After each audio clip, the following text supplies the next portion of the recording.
Welcome to this Mind Management for Athletes, a series to help you understand and train the mind for performance. I'm Dr. Melville from the University of Trinidad and Tobago.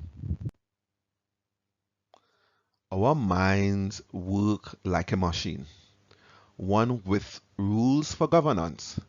These rules aren't moral rules, they are psychological laws. If followed, the mind functions smoothly, but if broken, the mind reacts, often in ways that cause distress or dysfunction. Understanding how these rules operate allow us to manage our minds effectively, just as understanding how an engine works helps us to drive our cars more smoothly. Today, we begin with the first rule. Rule number one. The mind must accept reality to function well. What does this mean? Simply put, when a fact exists, such as an event, outcome, or situation, the mind is designed to process and accept it. When we refuse to accept the fact, the result is psychological friction. This resistance triggers an internal reaction, often in the form of frustration, anger, or emotional upset. Let's explore how this unfolds. Here's why this matters. When there is a mismatch between what is and what we wish would be, the mind experiences turmoil. This mismatch is what psychologists call cognitive dissonance, the tension that arises when reality contradicts our expectations. Being benched, injured, or even losing a match, these are all facts. But if we insist this shouldn't be happening, we magnify our suffering. At the neurological level, this resistance activates our amygdala, the brain's threat and detection center. The amygdala interprets non-acceptance as danger. It sends out stress signals, raising our heart rate, increasing our anxiety, and preparing the body for the fight or flight response. But there is no physical threat, only a fact that hasn't been accepted yet.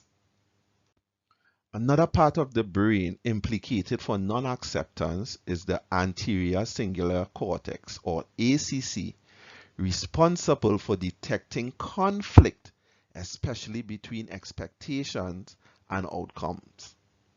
When reality contradicts our goals or beliefs, the ACC lights up. This causes discomfort, tension, and a psychological urge to fix the conflict. Acceptance is what reduces this signal in the ACC.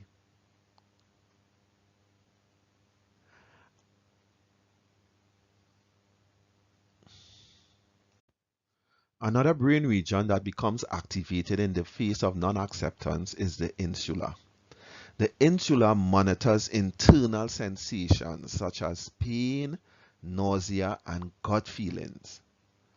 Non-acceptance increases the insula's activity, amplifying its emotional pain.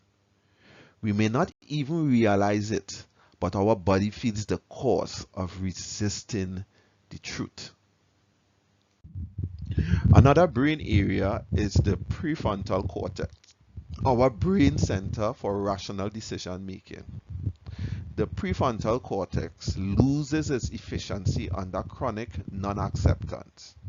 We then ruminate, deny, or cling to what should be, thus reducing our ability to regulate our emotions and make logical choices. Essentially, the more we fight reality, the less mentally clear we become. Lastly, our brain's default mode network, or DMN, becomes active during rumination. That is, when we replay events, worry about the past, or imagine alternate outcomes. Refusing to accept reality fuels this system, leading to repetitive thought loops that intensify suffering. Acceptance is what calms the default mode network and allows us to return to the presence and clarity.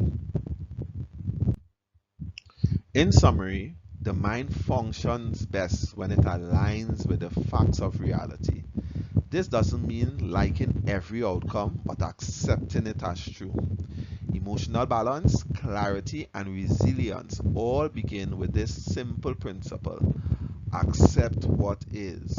Once we do, the mind stops fighting itself and begins to function as a powerful, adaptive machine it was designed to be. You can't manage what you don't understand. And when it comes to performance in sport, understanding the mind is where true mastery begins.